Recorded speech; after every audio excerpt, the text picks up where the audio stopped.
Hello everyone, this is Professor Vincent Torre Bongolan para po sa pagpapatuloy ng ating ipinaglalaban against New Sitaw Corporation. Nandito po tayo ngayon sa Regional Trial Court, no? February 10, 2025. Ayan. Para po sa ating isinampang criminal case against New Sitaw Corporation.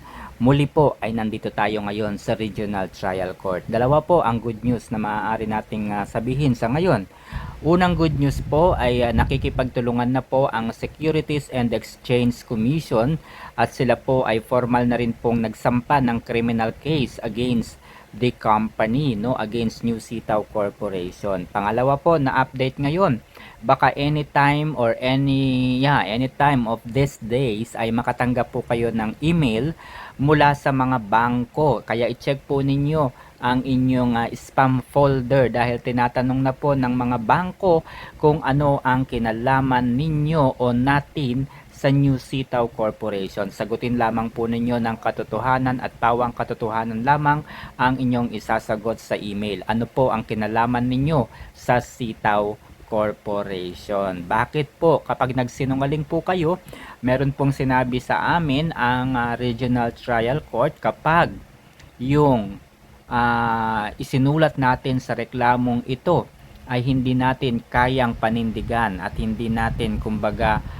tinuluyan ang ating kaso laban sa New Sitaw Corporation, tayo po ay bumaligtad at kinalaban natin ang gobyerno, tayo po ay maaaring kasuhan ng perjury. Kaya po doon sa mga bumabaligtad po, no, ayan, this is ano na po ito, warning na po, no. Nandito po kayong lahat sa class suit dahil sitaw po ang inirereklamo natin. Maliwanag po sana yan. Ayan guys, so nandito tayo ngayon sa bahay na, nakauwi na tayo at ito po, no, ang bago pong procedure sa pagsasampa ng criminal complaint. Ayan, isinend ko na po sa grupo po natin, no, sa class suit po natin. Nandyan na po sa inyo. Andyan po yung bagong procedure kapag magsasampa tayo ng criminal case against a person, a company, or whoever. Okay? Medyo mahigpit po ngayon ang ating Korte Suprema dahil dati po ang requirements kapag magsasampa tayo ng criminal case ay probable cause lang. Ibig sabihin, kung sa tingin po ninyo ay karapat dapat na makasuhan ng isang tao o kaya isang kumpanya, basta mayroong pong probable cause ay pwede na po kaagad mag-proceed. Ngayon po ay hindi na ganoon. Tinanggal na po yung probable cause. Pinalitan po nila ito ng sufficient evidence na. Ibig sabihin kapag nagsampa po tayo ng kaso, siguraduhin natin na meron tayong sufficient evidence na yung inirereklamo natin ay mayroong basihan. Okay? Idinagdag din po sa procedure ang case build up, no? Ang case build up po ay tumatagal po usually yan ng 10 days or more. Depende po sa availability, depende rin po yan sa bigat ng kaso na i-file natin. At syempre po kung gaano karami ang kasong hinahawakan ng fiscal o ng prosecutor. Ang purpose po ng case build-up ay pagpapadagdag, pagpapadami, pagpapabigat, paghahanap po ng suporta doon sa mga ebidensya na isinumiti po natin sa Regional Trial Court, no, sa Hall of Justice. So kaya po mahalaga na kapag nagpunta tayo at nagreklamo, kinakailangan buo ang ating loob, buo ang ating paniniwala, hindi po maaaring magbago dahil pangatlo pong pagbabago, kapag tayo po ay sumama sa class suit, tayo po ay nagreklamo, inireklamo po natin ang New Sitaw Corporation at sa bandang huli, tayo po ay nag-back out, no? At kinampihan natin bigla ang gobyerno o ang sitaw, ganyan. Basta't kapag meron pong pagbabago doon sa complaint affidavit na ating pinirmahan, na ating sinumpaan, ganyan.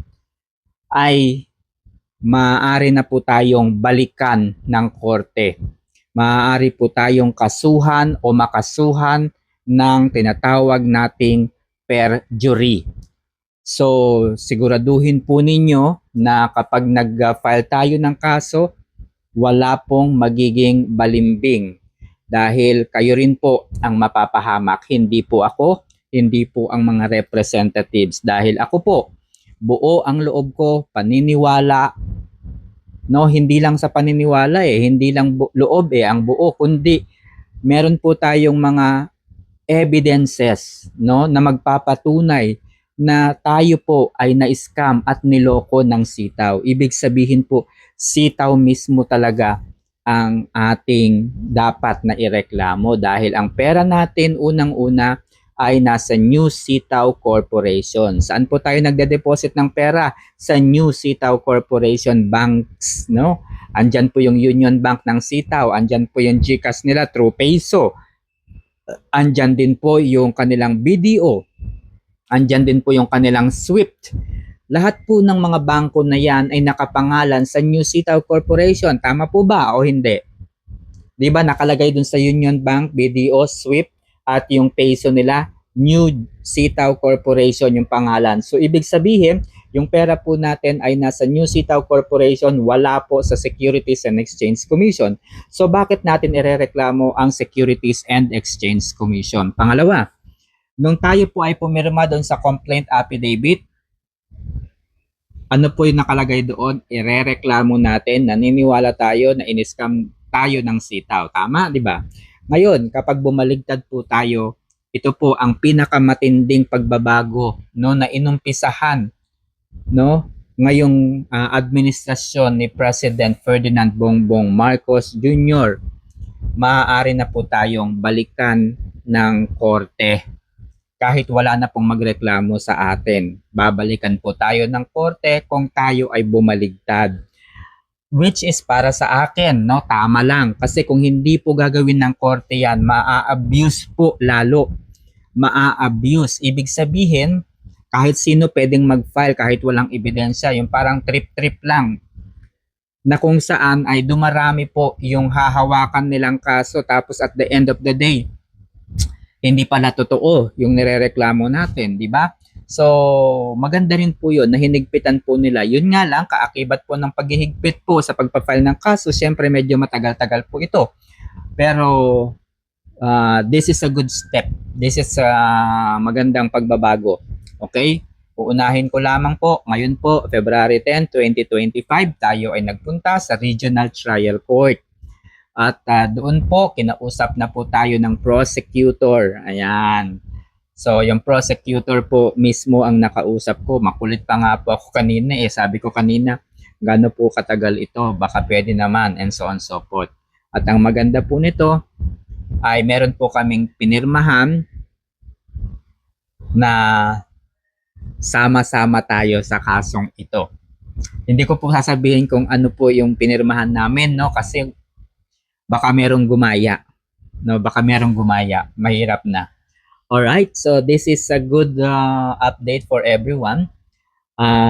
Para po sa tinatawag nating case build-up phase, no? Case build-up stage. Please subscribe to my channel. Kailangan po nating mag-subscribe para po kahit papaano ay mabigyan ako ng pagkakataong kumita ng pera dahil po matagal pong labanan ito. Hindi na po kami manghihingi sa inyo ng pang-contribute sa mga daily hearings po natin. Yung pag-share pa lamang po ng video at wag po ninyong i-skip yung ads. Kung meron po kayong mapanood na ads, ay wag po ninyong i-skip. That is a good contribution na rin po sa atin. At pangatlo, i-share po ninyo itong video na to para naman doon sa mga hindi po nakasama sa class suit. Maaari rin po silang makapag-benefit dito. Okay? Dahil kung mananalo po tayo, ay napakalaking ano po to? Basta, napakalaking success na nga. Yun na nga yun. So yun na nga guys. So, na-overwhelm lang ako kanina kasi nga ang ganda ng kinalabasan. Okay? So, ayun, kumikilos na po ang Securities and Exchange Commission. Baka po mamaya ay tutulungan ko po ang Securities and Exchange Commission.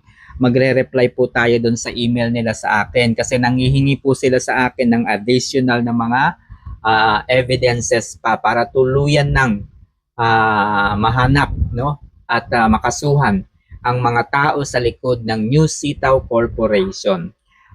Ang pinakamagandang update pa po nito, hintayin po ninyo yung inyong mga i-check po ninyo yung inyong mga email kung wala sa spam. Nandun po talaga yun sa inbox. Okay? Kasi po yung mga bangko po ngayon ay nagsesend na ng email sa mga sellers ng sitaw. Tinatanong, ano nga ba ang kaugnayan ninyo sa sitaw? Okay? Kung kayo po ay isang seller ng sitaw, sabihin nyo po, you are a seller of sitaw, you are an investor. Okay? So, kung yun po ang pananaw po ninyo. Pero, kung ano po ang inyong susumpaan at sasabihin sa mga email na yan na matatanggap, yan po ay panindigan po ninyo. Hindi po pwede ang balimbing, hindi na po pwede rito ang double purpose. Kagaya po noong isa sa mga grupo natin na ang pangalan niya ay nag-uumpisa sa letter T. No? Na ang buong akala natin, alam niya na ang inirereklamo natin ay sitaw. Pero at the end of the day, iba pala. Good luck sa kanya. Nakasama po siya sa class suit and hintayin na lang po siguro niya kung meron pong matatanggap na email. Okay?